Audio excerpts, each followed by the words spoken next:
This is Hangout Conversations with Rappaport. We are live from New York, Florida, I believe, and Minnesota. Bum, bum, bum, bum, bum, bum. I need a theme song really badly. Hey everybody, welcome to Hangout Conversations. I am Matt Rappaport, and I am wearing white, which is okay, I guess, because Labor Day is far away. How are you doing? Thanks for being with us tonight, and bearing with us. Daniel Enlow isn't it hizzy? I said hizzy, I did. I learned that from a movie. Brawin's here, Ryan Stuckey, Paul Rustan is here as well. Type raping, that was Bobbi Joy Blame Her, who's also here. Chaz Osborne is confused, and Travis McLean with Shaken. Welcome to another edition of Hangout Conversations, number 26 already. Last week we had Rob Michael, who's I believe friends with Flickchart, and they're our guest tonight. That was episode number 25. Amazing, 25 shows. We started in September. We've come a long way. Very exciting.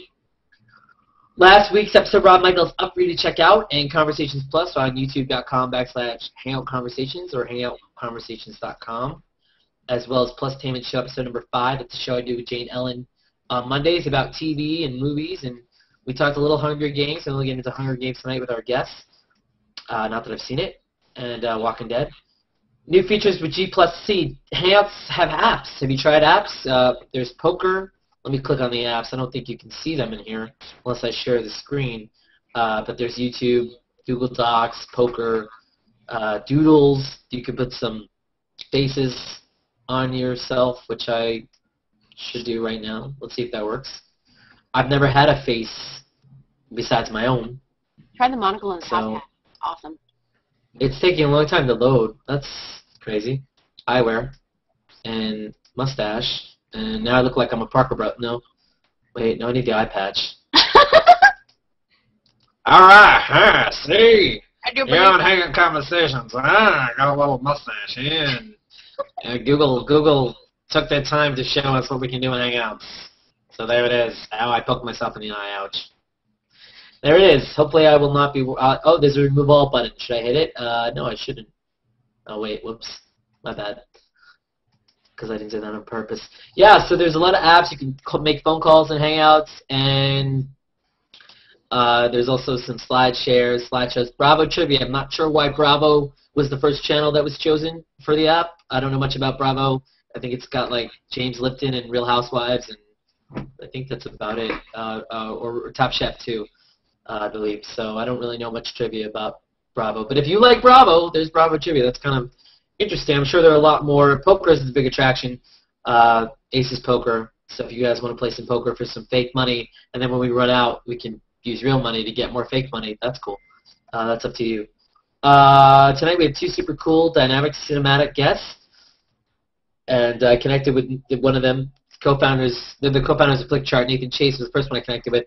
And a few years back, my brother, who's a big movie fan like me, introduced me to Flickchart through the phone. He showed me on his phone first through the web, just 2 movies, and you just keep clicking which movie you like better. And that was before he explained to me it was a rankings. And I was addicted, like, I like that movie better. Which movie do I like better? It's like, I can't tell, really. Then I was like, how do I choose between a comedy and a drama? And I was like, all, like, verklempt and crazy. And I finally figured out, you know, using childhood memories and where it stood in my life. So that was really cool. I never thought that I would actually get to meet the co-founders.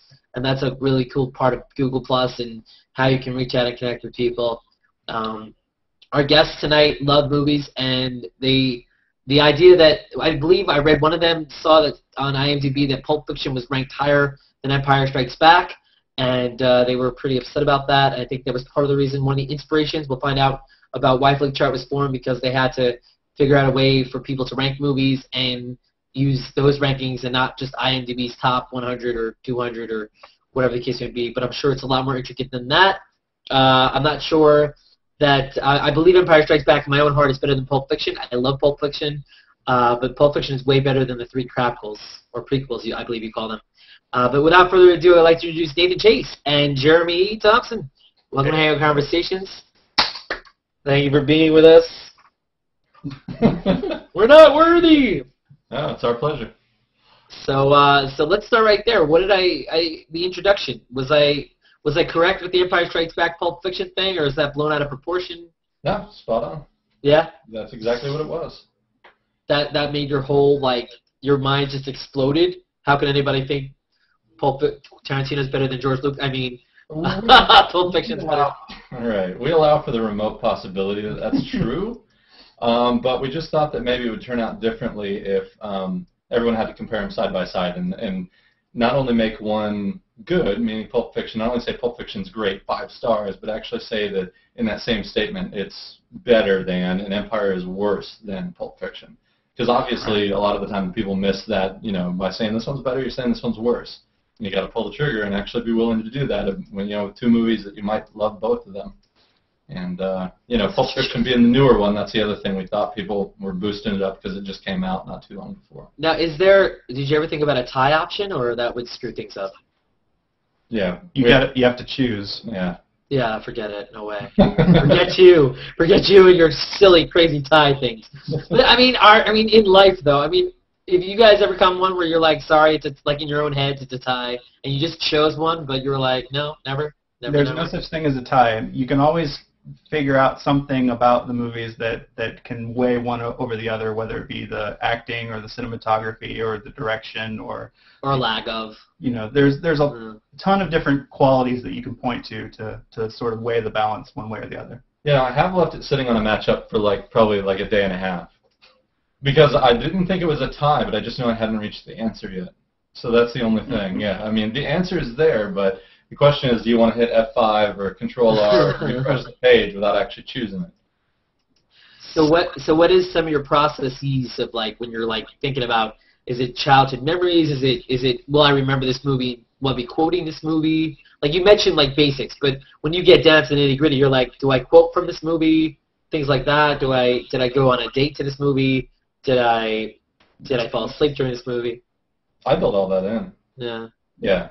It really is for me, and we're both in agreement on this, but different people use it different ways. But for both of us, it's our favorite movie. So I build in all the things that might be unfair to say. For me, Forrest Gump's #1 because my wife and I really love the movie, but my wife and I went on our first date to Forrest Gump, and so there is no question that builds into why I like it so much. But I'm not going to try to.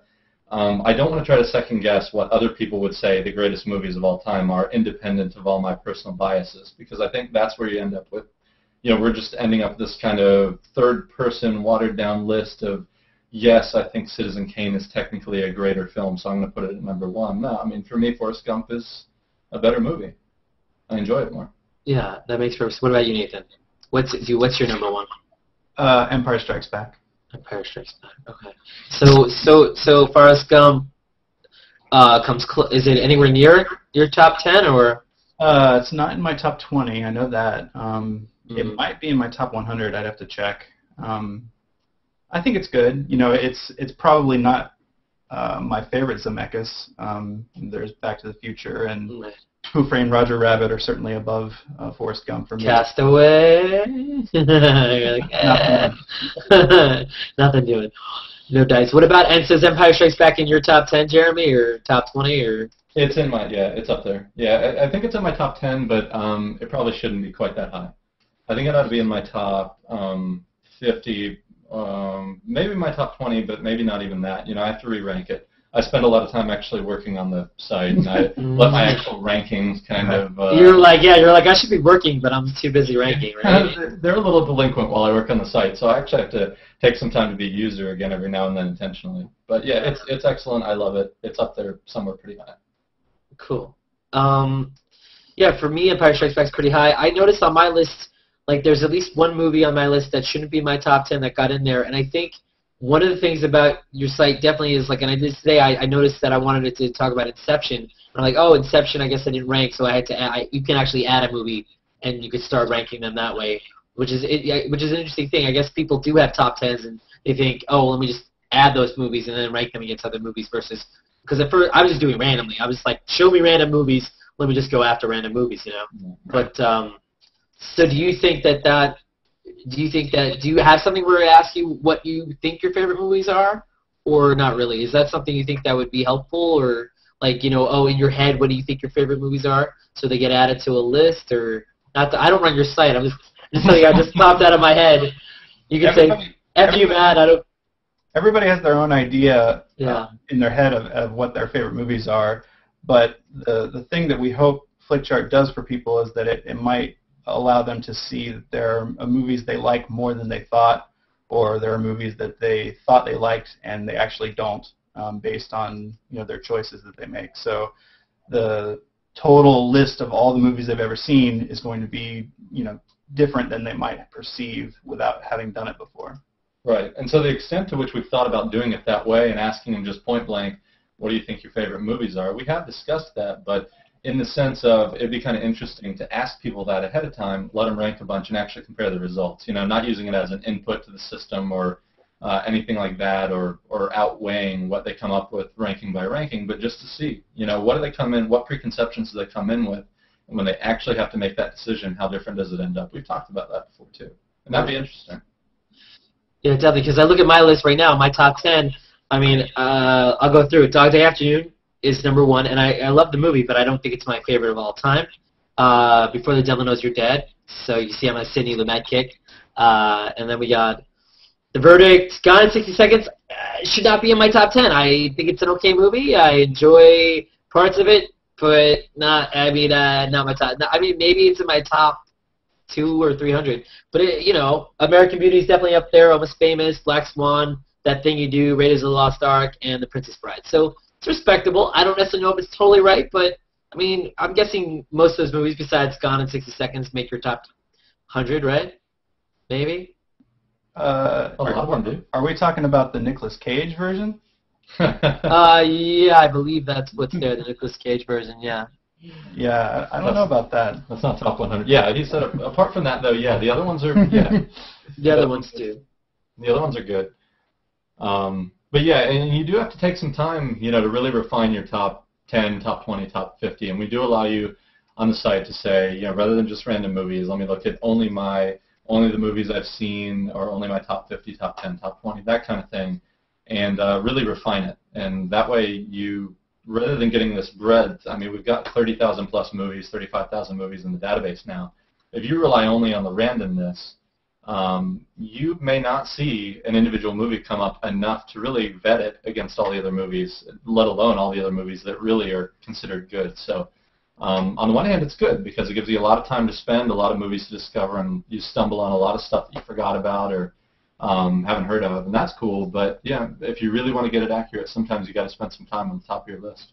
Yeah, and that makes sense. I think that there's that two aspects is you get addicted to.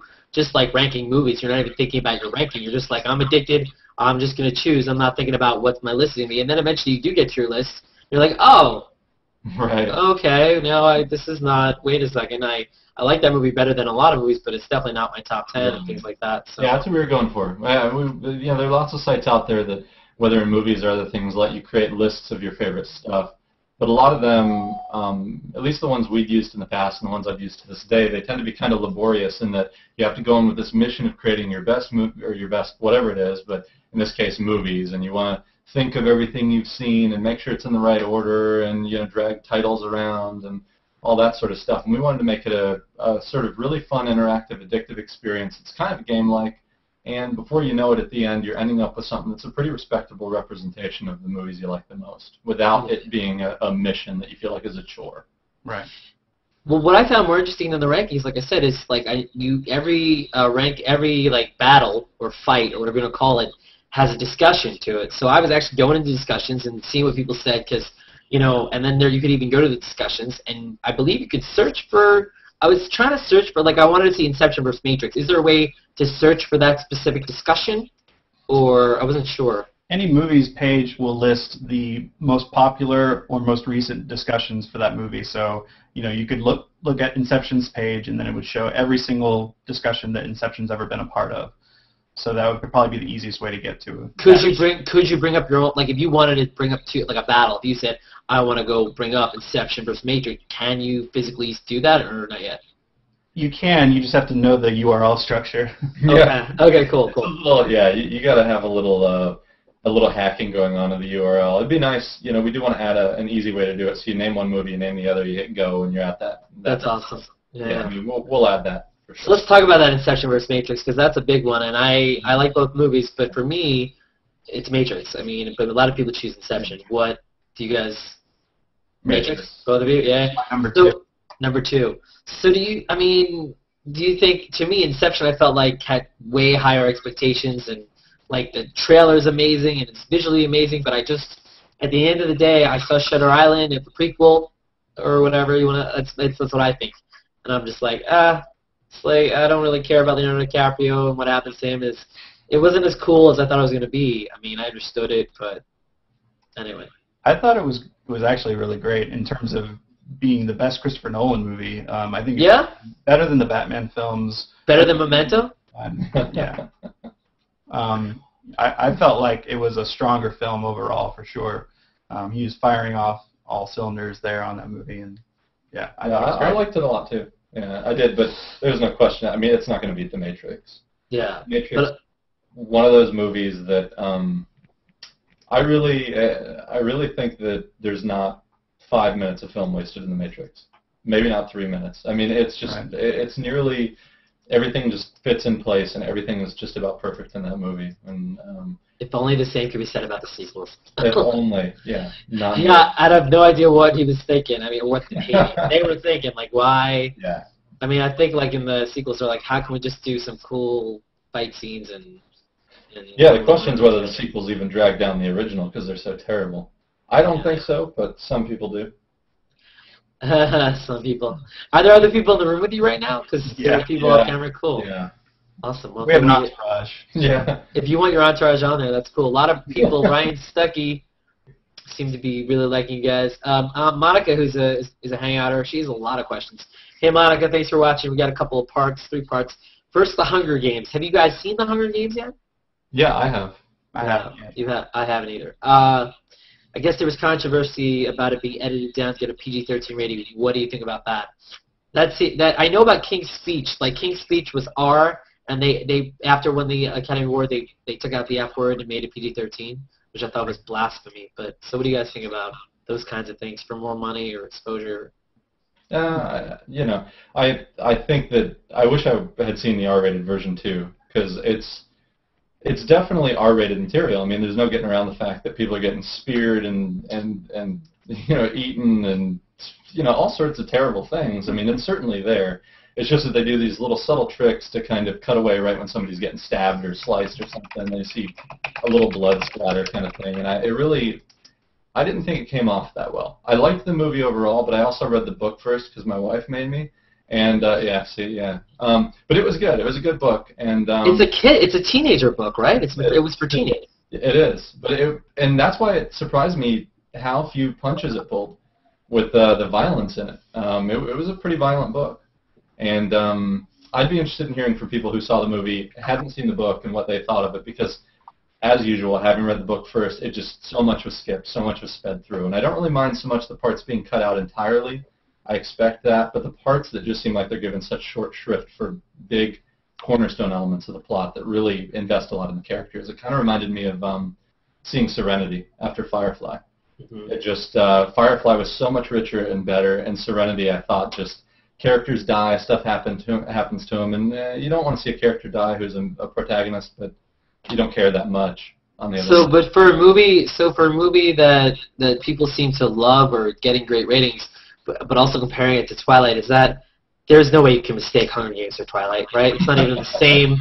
It's not even the same ballpark, right? They're both based on young adult novels written by a female author. That's right. That's the only similarity. Hunger Games was much better written, and it was acting is better. Jennifer Lawrence is a great actress. I mean, yeah, I loved her. Winter's Bone was awesome. Winter's Bone, yeah, it wasn't seen by enough people. But yeah, Bobbi Jo, for those watching, said if you were. She's like, don't read what I write. I heard if you were 11 to 18 and a girl and you don't like glittery vampires, you'll like Hunger Games, but I don't think that's true. I heard more controversy about people comparing it to Battle Royale, and apparently the author had never even heard of or seen Battle Royale before writing the book, but apparently there's, you know, massive similarities between the two films. So I didn't read the book, but I thought when someone said it's about kids killing each other for rich entertainment, I thought of Running Man, you know, classic movie. Yeah. And that's what I was thinking about. So kids are supposedly killing each other, and then like they have to, even if it's, I heard even if it's like their own territory, they still have to kill kids from their own territory if that happens. Yeah. How do kids kill kids, and that's not an R-rated movie? Like, How is that a PG-13? I mean, how is it a kids movie? The knife entering the skin, so it's okay. All right, I guess. Shows them chopped up and dead. I mean, I have my own issues with the rating system. I mean, if in the 80s, Back to School has a pair of breasts and it's PG-13, yet like you show a pair of breasts now and it's R, right? So I don't get it. Well, yeah, it's movies like Gremlins and Poltergeist that created PG-13 essentially. Spielberg, what should we blame him? Maybe. Let's see. Oh, Monica has a 3-part question, and thanks for the question. Let's see. She also asked, 3D movies. What do you think of movies like Titanic being re-released in 3D? I think it's obviously just for money. I don't see in the last 10 minutes or 20 minutes. I don't have a problem with it as long as they put the resources and time into it. You know, like somebody like James Cameron knows what he's doing and has the right team on board to make sure that it's done right. Mm-hmm. But, you know, like Clash of the Titans or something like that, where it's literally just, you know, a few weeks worth of work to do a 3D conversion, yeah, it's a money grab. And we're definitely seeing a lot of people are sort of going against the grain on 3D now. They don't necessarily want to pay the extra cost to go see 3D. So IMAX, yeah. Usually it's IMAX and 3D. You just have to be smart about, you know, knowing was the film done in 3D originally, or is there a good team behind it? Is it through real 3D or fake 3D or fake D? Or there's even fake IMAX out there, which people get mad about, which Aziz Ansari wrote a whole thing about. I don't know if you saw that, but he was all pissed about that. But I don't know, seeing Titanic in 3D, I mean, what? It's just like... I don't think it gains much from it, but, you know. And it's certainly a money grab. I mean, why else would they do it? But that's not to say... Can you about King's Speech in 3D? Or, I don't know, how about, like, Citizen Kane in 3D? What? Yeah, all the Marx Brothers movies would be great. Everything in 3D, yeah. If you listen to what James Cameron has to say about it, he would say that every movie should be in 3D because it allows more depth of... You know, like, when we're looking at real life, we're looking in 3D, so, you know, any movie would benefit from the addition of it if it was done correctly, essentially. Yeah, I don't agree with that. I'm not sure. Well, it depends. So, what about, like, a movie where, like, it's really character-driven and they spend, like, there's some movies where they spend the whole movie in one room. Would that be annoying if it was in 3D? Like, I can't think. If it was a really long room, maybe. A really long room. So would you guys consider like is it worth putting up like Avatar 3D and then just Avatar? Because are they two different movies? No. They're the same movie. Yeah, they're the same movie. Although you know that it's a valid question in some circles of whether it actually added anything to the movie for sure. But I mean, we have to look at whether it adds enough without distracting from the main point of the site, which is really just comparing the core material, I think. But yeah, I mean... But I mean, I would say Avatar 3D in theaters is something that I think is an experience. Avatar without the 3D, I haven't seen it, but I'm guessing it is crap. I have Avatar on Blu-ray, and I watched it at home in 2D, and it was fine. I mean, it didn't detract from the movie. The 3D was awesome in the theater, I think. I think it enhanced the movie, but I don't know that it detracts from not having it. Yeah, I don't know. For me, it was just the experience of seeing the visual, the story. It's kind of like when you go to Disney World and you get on, the visual's really cool, but the story's like, that's how I felt about Avatar. It's like a Disney ride in a sense. Let's see. And also, are you guys? Of course, you guys are looking forward to The Hobbit, right? Yeah. That should be an amazing movie. I'm guessing 3D. So there you go. Hobbit 3D that'll be real 3D. That'll be. Yeah. It's also being shot at a higher frame rate. It's not shot at 24, it's shot at 48 frames per second. So it has a different look to it, a more fluid, more realistic look. And do you think that The Hobbit can in any way be the two movies I think they're making could be any way better than LOTR or Lord of the Rings? There's no chance, right? Is it? Could be. You think? Like to keep hope alive. Sure. Maybe. Could be. All right, cool. I'm just seeing other questions that are coming in. I wanted to see Uggy the dog in 3D. Okay. I am guessing he's not being serious, Brian. So what about your favorite? Let's see. What about your favorite movies? What are your? I mean, do you want to go over your top 10s real quick, and then we'll get into a little bit more. You have that in front of you. Well, if you want to load that up, and then if you don't know them by heart, maybe you don't. But let's. So you guys are from Florida. You live in Florida, and you guys were tell a little bit about how you guys met. You guys were friends, and and like how you're like, hey, you got thousands of dollars, let's get a server and throw this thing together, and like how it went from being an idea to reality. We knew of each other in college. We weren't friends in college, though. We just sort of walked past each other in the halls, basically. And then after college, we inevitably somehow ended up working for the same company. And he was working there before I did, and I walked through the door, and I was like, hey, I know you. And so that was like in 2005, I guess, when we both started working there at the same place. And then in 2006, I guess, was when we first came up with the idea right at the end of the year. And we started the company in 2007 and opened it for private beta in 2008, and then opened it to the public in September of 2009. And here we are. Right. And so, but along the way, did you do things like run fundraising and things like that, or like what was like? Did you have like VC, or what? Just your own? Yeah, we're completely self-funded. We did a little bit of what do you call it? The Kickstarter box that we had on the site in the beginning. It was literally just like donations. Yeah. So people, some users in the beginning donated just various amounts to the cause to help the site get off the ground, and everything else has just been out of pocket and just from the ads and affiliate sales and stuff that we do on the site. We have posters and iTunes and Amazon and Netflix and various ways that we have income coming through the site through those channels. Cool. I mean, like, I really want to talk movies. That's like more. I mean, the site's really cool, but I feel like people, if you don't know Flickchart.com, it's free. You go to the site, get a free account, and I mentioned this to you before. I mentioned this to people at Google. Like, there's a site called Schemer. I'm not sure if you guys are familiar with Schemer.com, if you've looked at it or checked it out. But when I looked at Schemer, the first thing I thought of was Flickchart. I was like, the way Schemer works with circles, I thought could so work with Flickchart, and obviously, that might require a buyout and all that. But I just think the idea that people can connect a website to Plus, and I know they're going to do stuff like that. Like they do with Facebook, but whether it was with circles or whatever, the idea that you could see what your friends, the discussions your friends are talking about. I know you do that on your Flickchart page, but I just think if it was more integrated in Plus, and I guess you guys are kind of integrated more with Facebook, right? Maybe or not?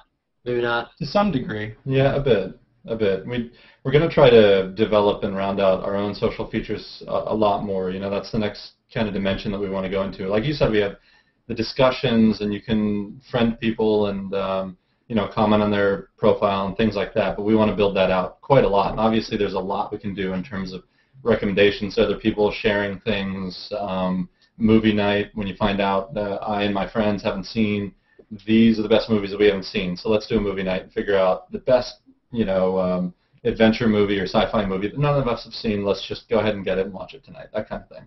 Cool. So there's a lot that we want to build into those kinds of relationships, and how, how related and similar you are to other people, discovering them, and all that sort of stuff. Everything that you can imagine, we've pretty much talked about in this realm of relating on movies, and we've spent the last few years thinking about it, and we've really, that's where we're going next. Cool. Yeah, no, I just noticed, I don't know if you guys have hung out a lot. I know Nathan's done some Flickchart stuff, but they put a little Hangout button on every post to say, discuss this in a Hangout. And to me, I'm thinking that would be perfect for a movie battle. Like, people might actually start a discussion to talk about, like, Inception versus Matrix in a Hangout, and they never really used that one. So I thought that was like, oh, wow, that would be something people might actually do. Like, what are you guys talking about? Well, we're trying to decide which movie's better. Oh, really? Like, that just seems pretty, but, it was just something that came to mind. There was a lot of sites, a lot of things. We're developing something now that's a little bit like that, in that we want to get everybody in sync with the matchup they're looking at, so that they can discuss a single matchup. Everybody focuses on it, everybody ranks it, and then it tells you, as they're ranking, which one's winning, which one's losing, and they're all arguing about it in the channel, and then you go matchup by matchup like that. So we're calling it Flickchart Live, and it's unlike you're each in your own kind of little zone, doing things at your own pace. You're going to be all in one channel at the same time, arguing about the same movies, looking at the same posters, meeting other people, being able to explore the other people who are in the channel with you, being able to see what they like, what they hate, how many movies they've seen, all that kind of stuff. So it should be a way to get everybody on the same wavelength that way. That's an exclusive, by the way. I didn't know he was going to tell you that. He's like, thank you. Well, I hope that you guys don't fight afterwards. Plus love. No, I appreciate it. So there you heard it first, the Flickchart Live. That sounds really cool. So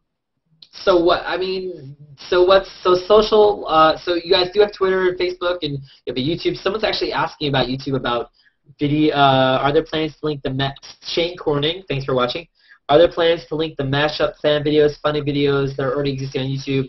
I guess he's asking, are there plans to link to them from your site or have a spot on your site for them, is the question? Or do you guys know about the mashups? I haven't seen anything specific like that. Okay. Well, I mean, we've talked about, kind of bringing in that sphere of other people who, bringing in external content that we want to relate to the movies and putting it on the movie page so that you can explore more than just the dry details, more than just the synopsis, the stats, the matchups, and things like that. We've talked about some of that, so we're going to need to filter through what we think makes sense within the context of Flickchart and, a lot of stuff like that, but we definitely want to round that out because we want the movie pages and the profile pages to be a lot more live with that kind of dynamic content, yeah. Yeah, and definitely social with your friends. I mean, I know you can look at your friends, look at their profile, but you're talking about more of like a kind of a comparison with your friends, right? Things like that. Mm-hmm. Yeah, definitely that. I mean, obviously, the unseen movies is a great one because as you rank on Flickchart, you naturally just have to come across movies and say, haven't seen it, haven't seen it, haven't seen it. And so that's kind of one of the features that's just emergent from the system, whereas on other sites, you got to kind of go there and you'll probably only rank and put into a list the movies that you think of that you have seen. In this, you end up just coming across the movies that you realize you haven't, you mark it down, you don't think about it much, and you move on to the next matchup.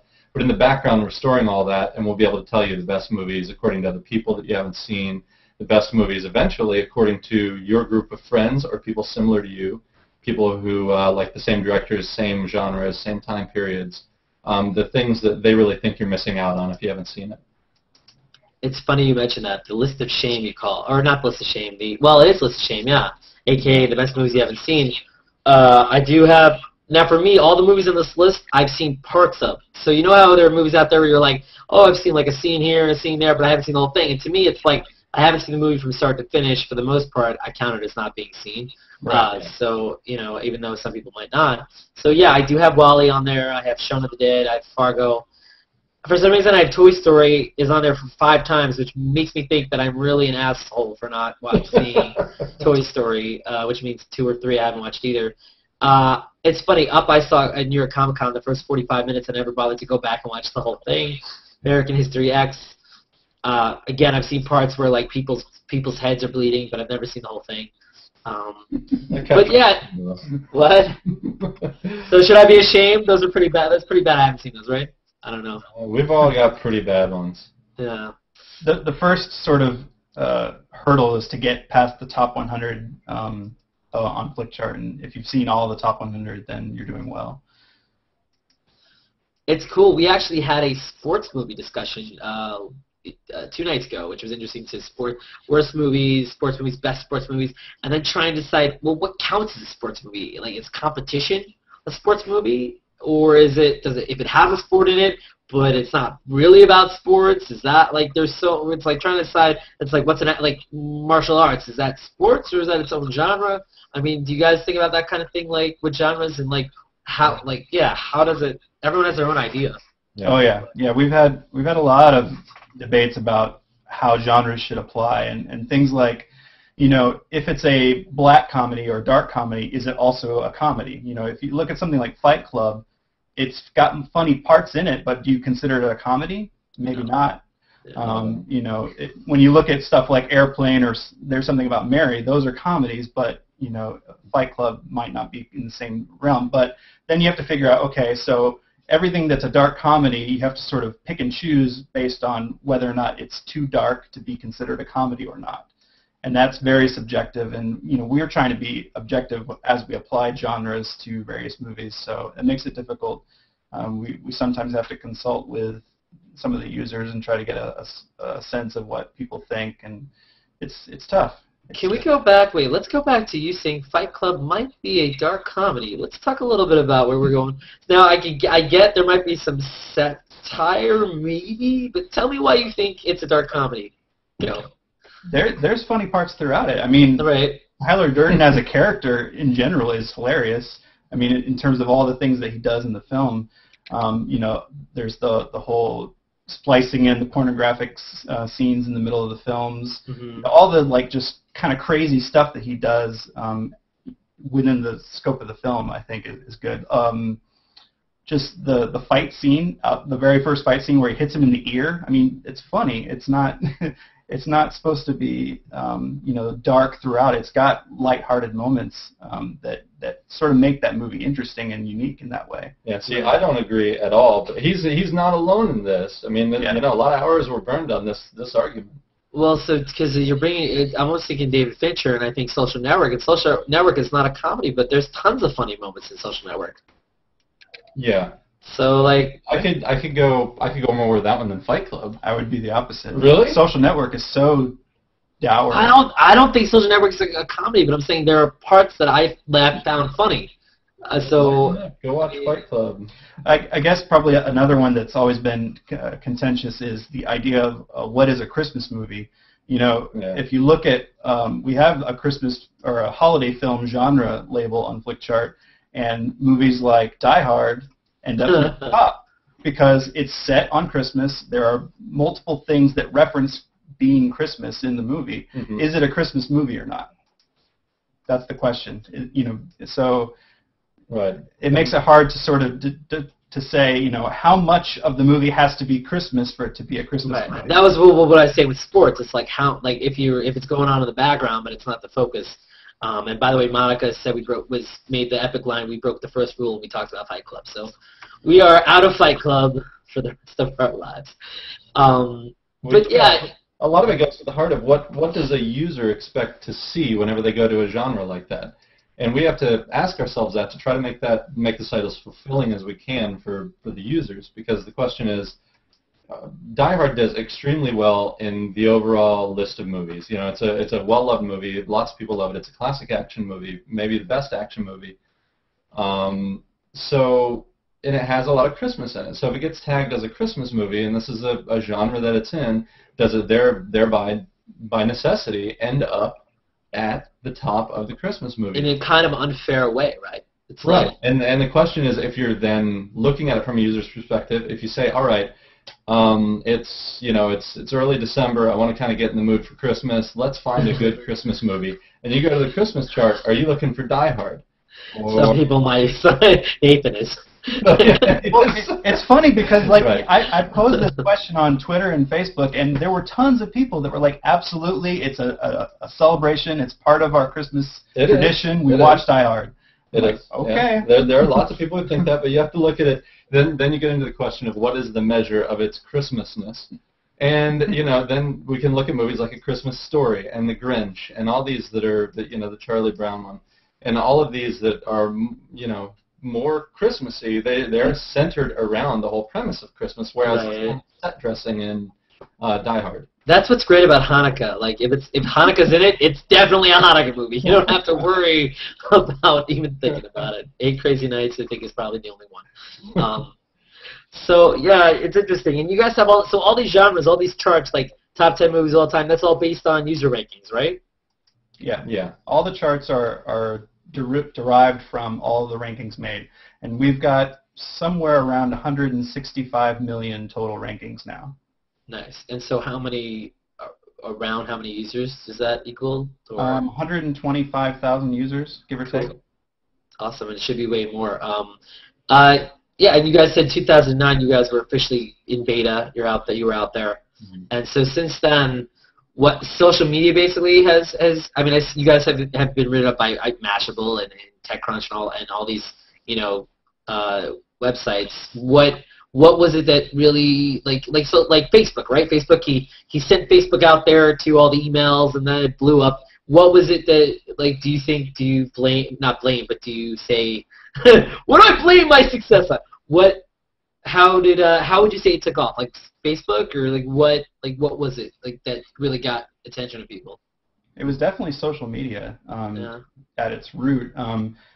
Interestingly, Louis Gray, who is the product manager for Google Plus, he wrote about us on his blog, and because I met him at a convention, and I talked to him about it, and I showed him the app, and he was like, okay, so we'll talk about it, and so he posted about it, and then as soon as he posted about it, Robert Scoble took interest, and then on Friend Feed, we sort of created a way for people to post a friend feed from Flickchart, and it blew up on Friend Feed, and that sort of was like the catalyst to get a whole bunch of people interested in it really quickly, to the point where people wanted us to go away because their feeds were just totally full of Flickchart stuff. Yeah. They couldn't stand to see as much Flickchart posts as they were seeing, so they were hating on us. Yeah. But no, I only laugh because you mentioned Louis Gray, and it's because, like I said, Google Plus.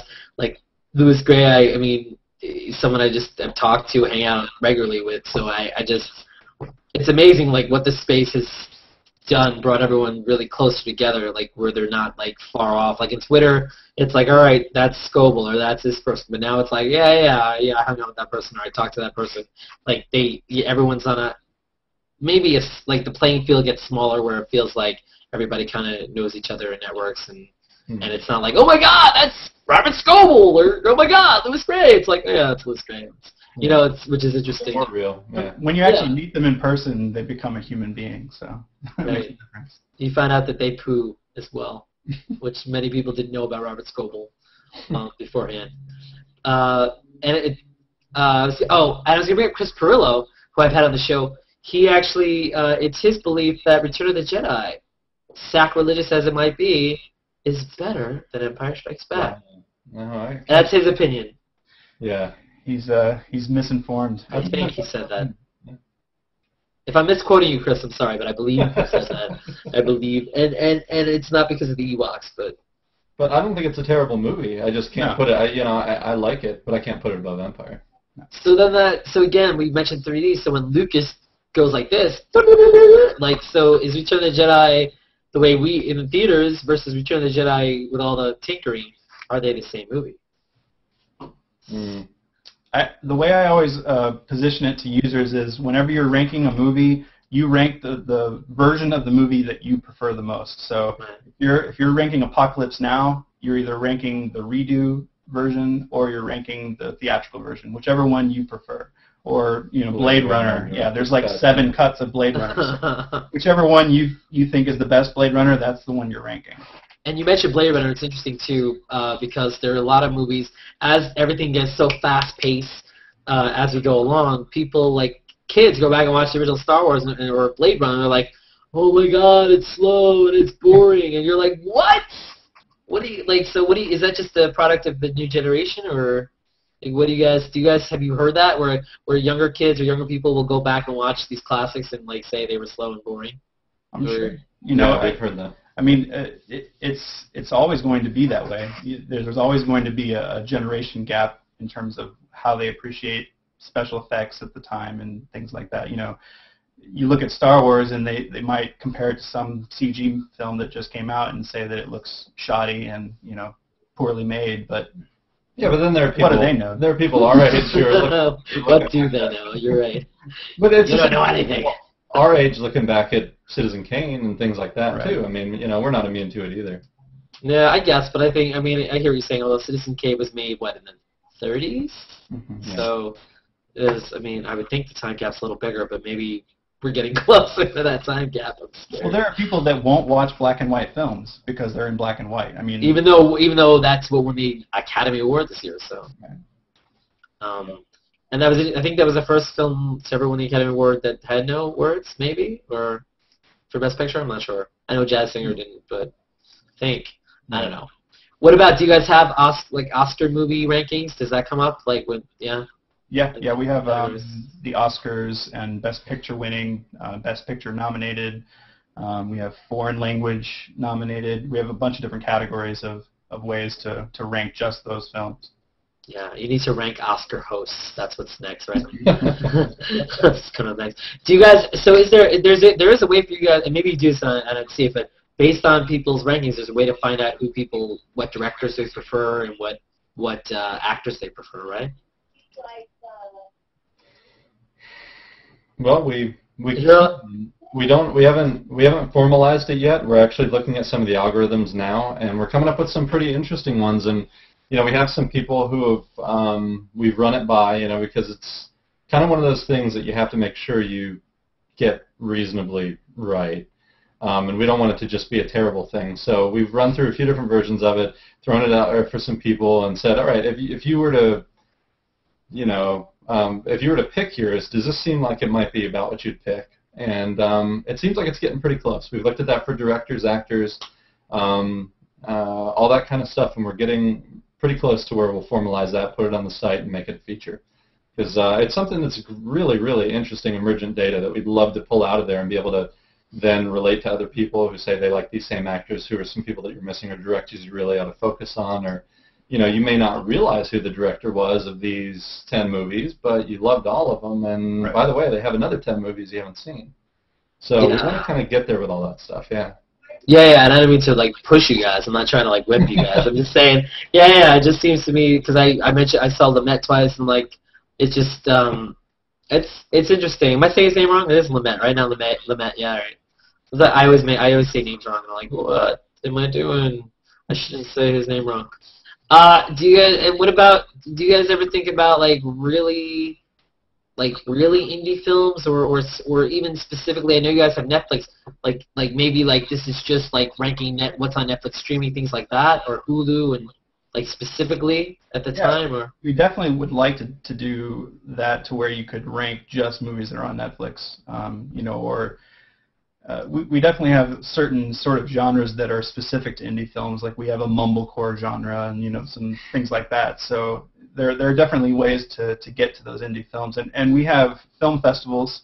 All the films from South by Southwest each year, or we have a Florida Film Festival that's here in Orlando that we do. We put the films together for that as well. So. Mm-hmm. Oh, you guys actually, what's it called? What's that film festival called? It's the Florida Film Festival. Oh, it's the Florida. You guys are what, judges, or no? Do you run it? We actually work with them kind of informally, and we know the people on the boards and everything, and talk to them. We want to get all the movies into the database to the extent that as people are watching them, they're able to come back, rank them against the other movies in the festival or against all other movies in their chart, and kind of come up with a list of the ones from that festival that were the best. Because in the end, they're always going to have the voting. So it's also interesting to see how all of the Flickcharters who end up at the festival compare to the people, in general, the judges, or depending on how they do the voting at the actual festival. It's interesting to see that comparison. So that makes me think of short films. Do you guys think it's worth ranking short films, or? Yeah, it's a genre of its own on Flickchart. You can rank. Oh, is it? Cool. Films. Yeah.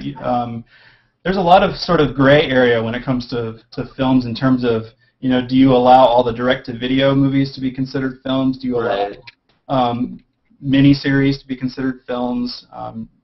There's a lot of sort of in-between television and film that we have to sort of decide how it all plays out. So, we have a lot of different ways to approach it, though. That is tough, yeah, because you think about HBO movies and things like that, the documentaries. What is a movie? I mean, a movie is.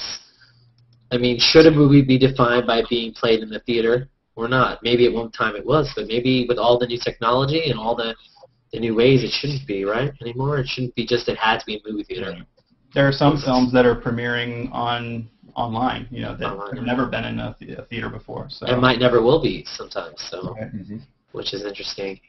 Did you guys have your top 10 to throw out there? Sure. You want to go from 10 backwards, and we'll do. You guys can go through number 10 and 9, and let me know if you think it's. Do you guys think this list is totally accurate right now? Yeah, mine's set. Okay. I have Jurassic Park at number 10, Okay. The Abyss at number 9, Return of the Jedi at 8, Ooh. Fight Club at number 7, Ghostbusters at number 6, Back to the Future at number 5, Star Wars at number 4, Aliens at number 3, Matrix at number 2, and Empire Strikes Back as number 1. So you don't totally hate George Lucas. No.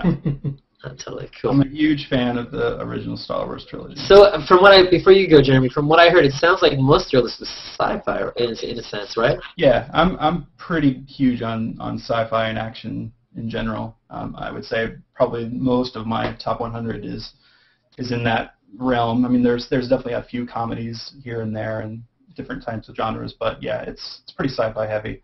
Any time travel film or movies where the whole world's going to blow up, I'm there. Even if as long as they don't suck, because a lot of those suck. Oh, I'll see anything if there's a global disaster involved. But you're not putting 2012 is not making your top 100, right? It's probably in my top 250.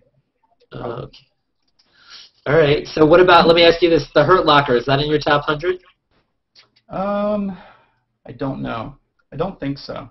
Just throwing like Oscar movies or other movies. That Memento, that be in your top 100? I don't like Memento at all. You don't like that movie? I probably should have realized that. All right. I can't think of any other movies. I mean, Black Swan. What about that? Is that in your top 100? Black Swan's pretty high. It's probably in my top 100, I think. And that's because of the story, right? It's because of the director, Darren Aronofsky. All right. No, I was going for the lesbian scene. All right. No, it's a great movie, so I'm guessing The Wrestler's probably your top 100 too, and all that, yeah. All right. I got at 10, Monty Python and the Holy Grail. 9 is Braveheart.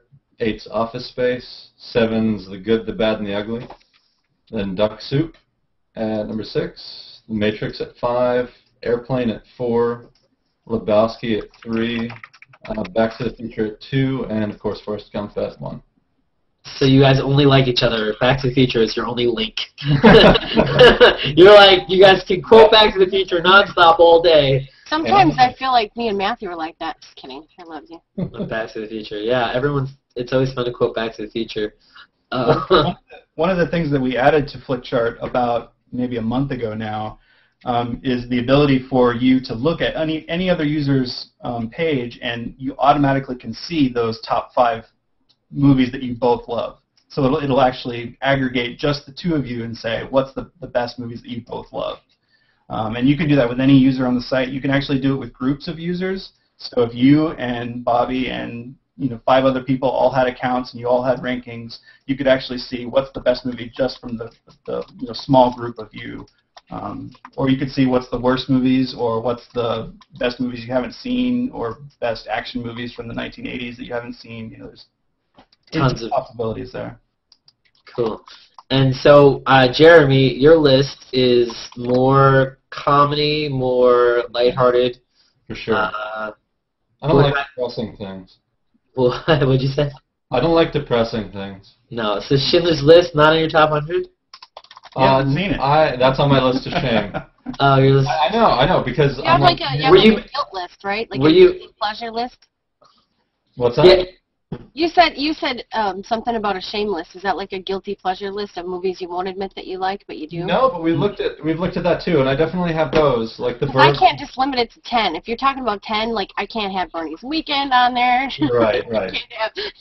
Yeah, that's a good example because I have The Burbs with Tom Hanks in my top. Oh my God! Is that because Corey Feldman's in it? That's why, right? Yeah. And I love it, but I totally understand people thinking it's garbage. But I think it's awesome. Well, something about Tom Hanks. The only movies that I really despise Tom Hanks are the Ron Howard book ones. I hate those. The Prophecies. Da Vinci Code. Oh God, I just wanted to slit my wrist while I was trying. I couldn't get. I was like the first one. I'm like, anyway. Maybe he's like, that's my favorite movie. I'm sorry, Nathan. No. All right. But otherwise, Tom Hanks is decent. He's great. He's one of my favorite actors. But. Yeah, what was it gonna? I totally lost my train of thought with the Bobbi Joe. Oh, we were talking about. That's all right. Blame me. I did. All right. Yeah, we were talking about how they were comedies. And yeah, comedy. Stuff. I was going somewhere with that, man.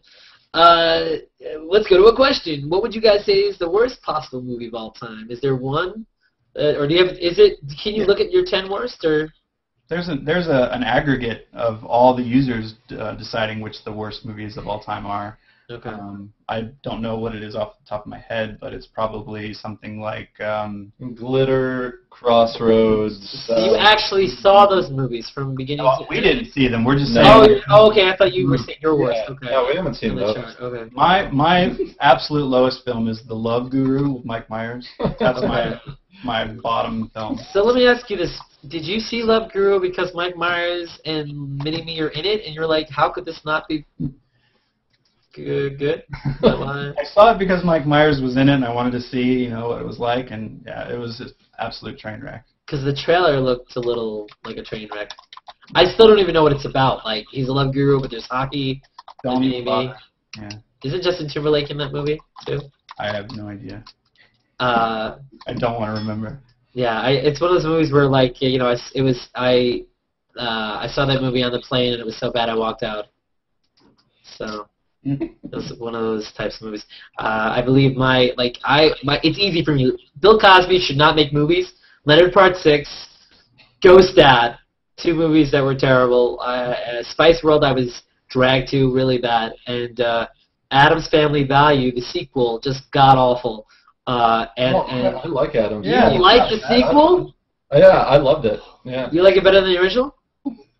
I think so. It's been a while, but I remember it being alright. Yeah, I liked both of them, but I don't remember. I remember watching and thinking, I was like, they went to sleepaway camp, and I was just like, it was not. I didn't have fun with it. It was like you can't hate Leonard Part 6. Bill Cosby rides an ostrich. I mean, what else do you need in a? Leonard Part 6 is probably the worst movie that's ever been. No, I would put Super Mario Brothers really, really high up there. Maybe Masters of the Universe. Really, really low. I actually enjoy Masters of the Universe. That's Masters of the Universe is just cheesy. The cheese is okay. I can go with that, but man, Super Mario Brothers, that is the worst thing I've ever seen in the theater, easily. That is pretty bad. Oh, I had one more. I actually got up and booed at H2O, the one with LL Cool J. I was like, what the hell? Did you guys see that one? The new Halloween. It was terrible. It was called H2O, I think. H2O. Oh yeah. It's pretty. The news of Haunting was pretty terrible too. That was one of the worst movies I've ever seen. Bad. Paul Rustan is watching. He's our body painter. Hey, Paul Rustan. What are your top 5? Oh, top 5 directors. I think he's asking you guys. You have top 5 directors. I know you mentioned Aronofsky. Zemeckis has to be up there. Yeah, it's probably Robert Zemeckis, James Cameron, Steven Spielberg, Darren Aronofsky, and David Fincher. So George Lucas gets a pass. Uh-oh. Yeah. He gets pushed down from his later exploits. And what about you, Jeremy? I don't really have favorite directors as much beyond the Coen brothers. I really love actually Coen brothers and Wes Anderson are 2 of my favorites. Wes is good. Although I will say that Life Aquatic was the one movie I wanted to like. And actually that one's on my list of shame. That's maybe the one of his I haven't seen. To me it was not enjoyable. Did you like that movie, Nathan? I thought it was okay. I mean, it's when you start out with it, I thought it was okay. I thought it was fine. I mean, it wasn't bad and it wasn't great. It was just middle of the road. Let's see. Someone else Ryan Stuckey liked Addams Family Values. Great. All right, you're entitled to liking it. I mean, it wasn't as bad as Leonard Part 6. I mean, Ghost Dad. Can we at least agree Ghost Dad's a bad movie? Did you see that one? I've never seen Ghost Dad, so I haven't seen that. You're lucky. I will say that Netflix gives you a rich redefinition of the worst movie ever made. Like I've seen Star Slammer, Recon 2023, Monster. Those are movies I've never heard of. Yeah, there's a lot of movies on Netflix that were never in the theater, and I mean, I don't even know if I count them as. Some of them aren't movies; they're just like a bunch of nipples and no plot. If you dive into the depths of obscurity, there's a lot of terrible films out there. So yeah, we have about 35,000 films in the database. So even though there's some really terrible, well-known films, there's even more terrible movies that you've never heard of. Yeah. What? I usually find them on the site. I mean, in almost all cases, I'll watch the absolute worst Drek on Netflix and then go to rank it. And we've got it. Yeah. I'm Barbarians and all. What are there any movies that are no one really knows about that are either on Netflix or on your site that no one's really ever heard of that was awesome and you were like, oh my god, this is a really great movie? Is there anything that comes to mind? Take your time with that one. We could get into if you're thinking Donnie Darko. Monica wants to know what genre is Donnie Darko in your mind? It's psychological sci-fi for sure. Okay. Is it comedic at all? Mindbender. No, I don't even. Hilarious. I don't think it's a good movie. You don't think it's a good movie? No, there's some. Yeah, there's some really maybe psychological hilarious thriller. It's certainly a time travel film. That's probably about it. Do you have a category, movies that you might not have gotten the first time you've seen them? Do you have a category like that? A category of movies that you might not have understood the first time? Yes. Like Primer? Well, we have Mindbenders is a genre. Mindbenders. Sort of like films that are really heady and maybe hard to understand. Basically David Lynch movies. or that. Yeah. If you take the opinion that you just don't get Eraserhead, yeah. Lost, or what's it called? The Mulholland Drive, that's the big one that people go to. They're like, what? I've heard that Inland Empire is even more out there, but I haven't seen it yet. I haven't seen it either. Interesting. Monica just lists her 10 favorites.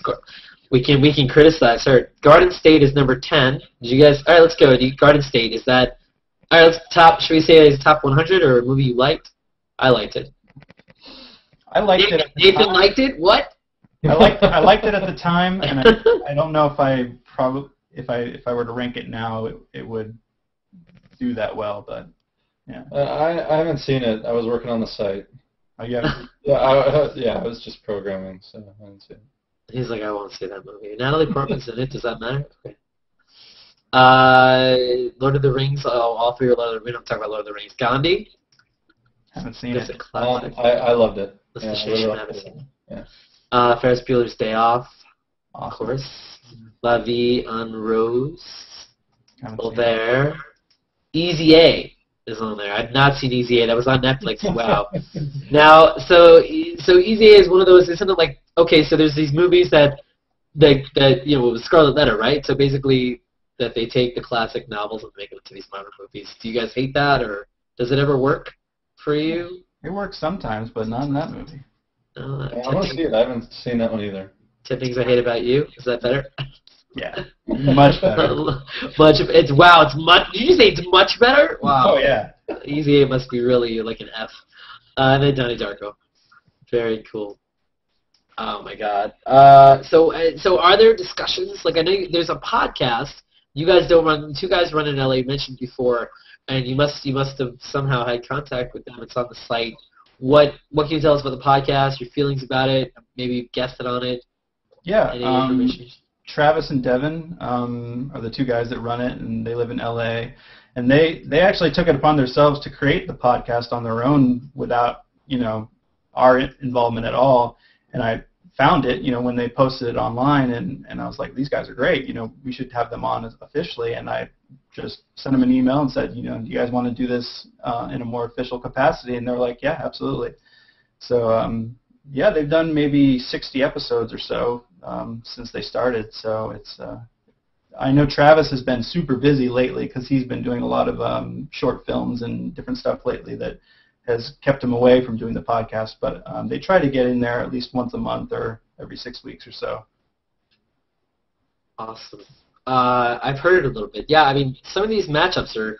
I mean, is there a matchup that comes to mind for you guys, whether on the podcast or just in general, that you're just blown away by people having either a hard time deciding, or you guys had a hard time deciding? Something that comes to mind. I mean, for me, it was Inception versus Matrix, but sometimes, the big thing for people on your site is trying to, like, I've shown people, they're like, how can I compare a comedy to a drama? And like a lot of people, that's a big thing for people. Like how do I compare something that makes me laugh out loud to something that makes me like cry like a baby, like a little girl? Like how do I like choose which one was better?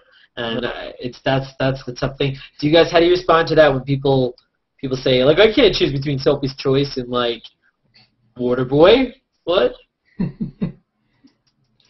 It's kind of up to everyone to decide how to frame the question. I think that they just haven't found the right question yet.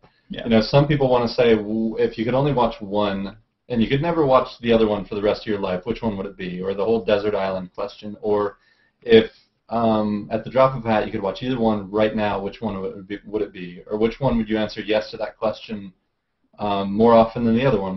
You're willing to see it like any time at all. One I heard that was good is if you were rebuilding your DVD collection, which one would you buy first? Yeah, it's really good. That's a good one. Because that's another debate is I made a film. I'm working on more, but I always think like if a movie has replay value, does that necessarily make it better? Because there are some movies like Schindler's List, great movie. I don't want to watch it again. Like right. Yeah, it's like Requiem for a Dream. You're not gonna put that on repeat necessarily, but it's not Swingers, yeah. Which I've seen way too many times in college. Too many times. And it's up to everybody. Like Jeremy said, you can make your own choice as to how you want to decide what's better or which one you prefer. Paul was talking about Spinal Tap, and then he's mad we didn't bring up Kubrick yet. So he's mad about that. Are you guys Kubrick? How do you guys feel like Kubrick? You have a favorite Kubrick movie? Probably 2001. Jeremy's not. It's not. Or AI, I guess, too, in some capacity. Is a Kubrick film. I'm not that big on The Shining. Clockwork Orange was pretty good, but Full Metal Jacket. Full Metal Jacket's cool. It's almost two movies though.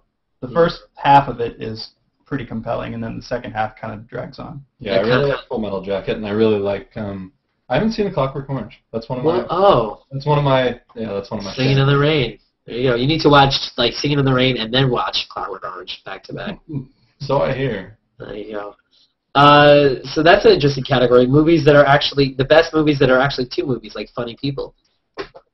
Or, Funny People. Yeah, I liked Funny People. Or From Dusk Till Dawn. Yeah, From Dusk Till Dawn. Yeah, like that category would be interesting. I don't know. There seems to be a lot more of them.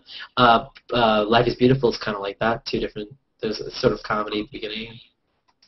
Maybe not. Maybe it gets to death camps right away. I don't know. It's like, what were you watching? It was like 5 minutes. He rode a horse, and then they were getting killed.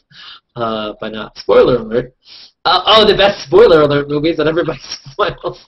You're like, there's a lot of movies like that. I mean, what do you guys feel like how much time should go by before the spoiler alert goes away? It never goes away, or you think like, all right, it's been out like 5 years, or like, what do you guys think?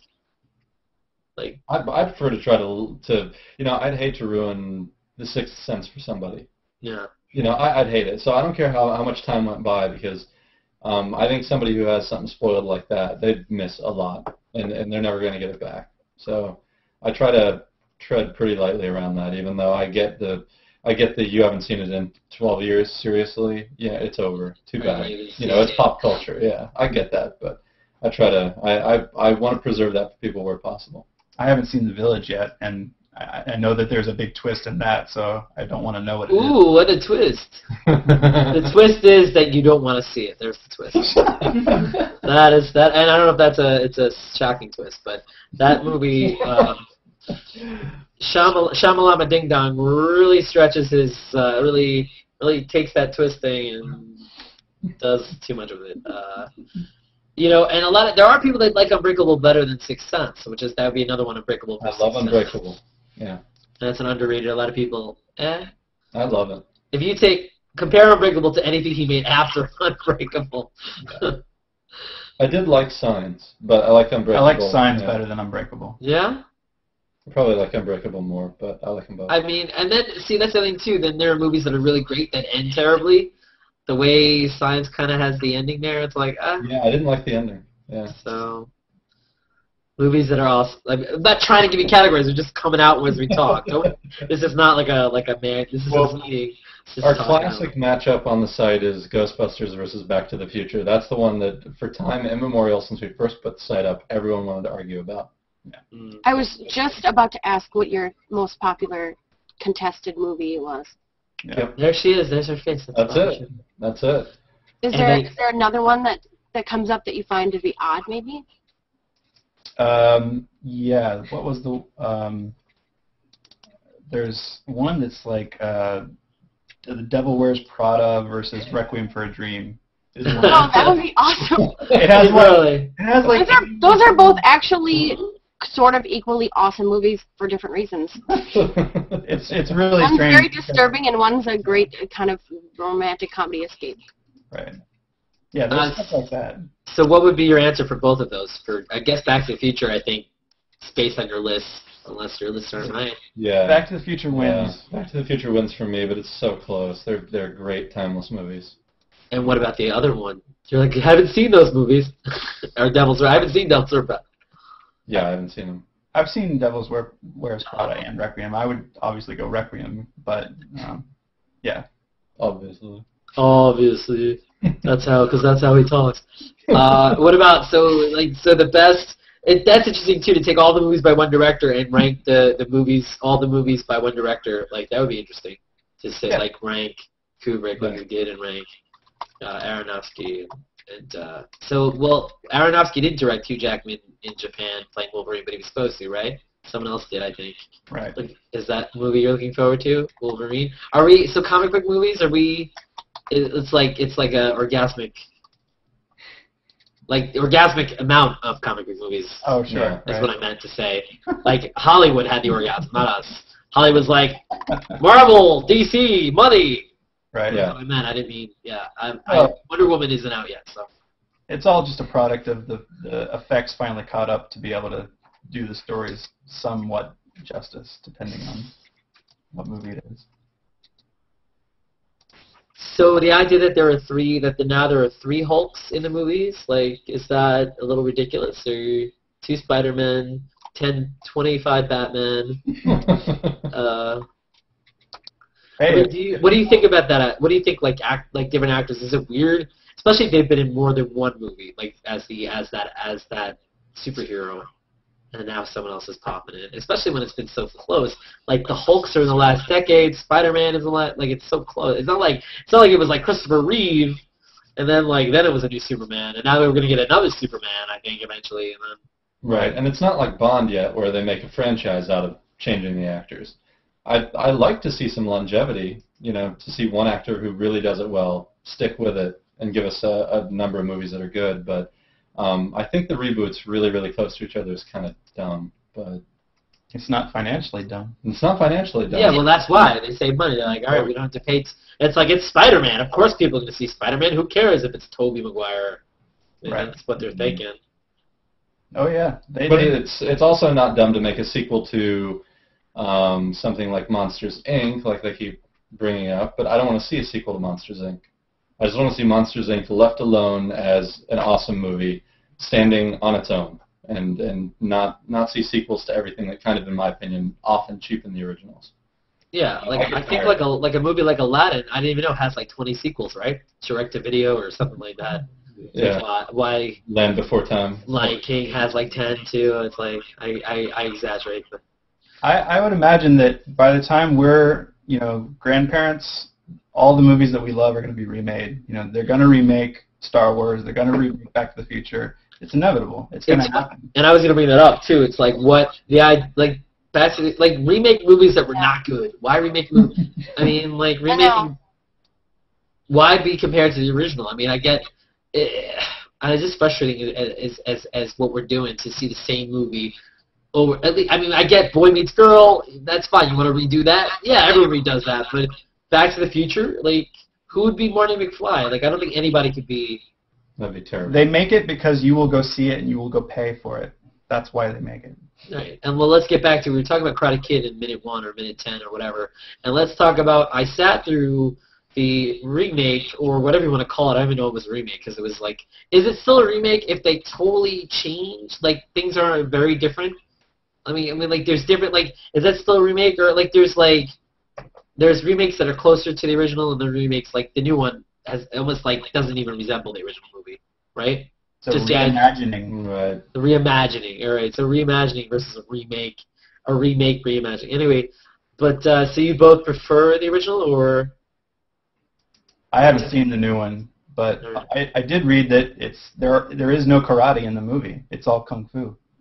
So right, I read that. Kind of I read that too. Like I said, reimagining. They were reimagining what martial arts is. Well, I think Jackie Chan even wanted to, said, well, why don't they just call it the Kung Fu Kid? And they wouldn't do it. They're like, that would take money off the table. Right.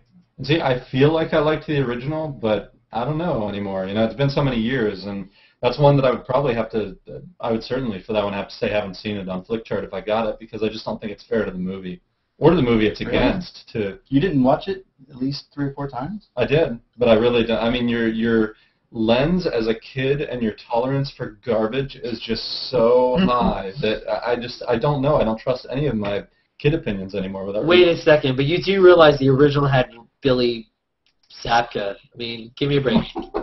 How could you not? That's a lot. That alone. It has a lot in its favor. I'll grant you that. Put him in a body bag. I mean, come on. I mean, what the new one is like doesn't even have any of that. It's like they don't even. I don't even know what trash talking happened in that movie. The new one's a pale shade of what I remember of the original, but Elizabeth Shue. I mean, I don't see Elizabeth Shue in the new one. Do you? Anyway. Yeah, but to me, like Karate Kid almost came out at the same time as Back to the Future, and like I remember they were both like classics, and it's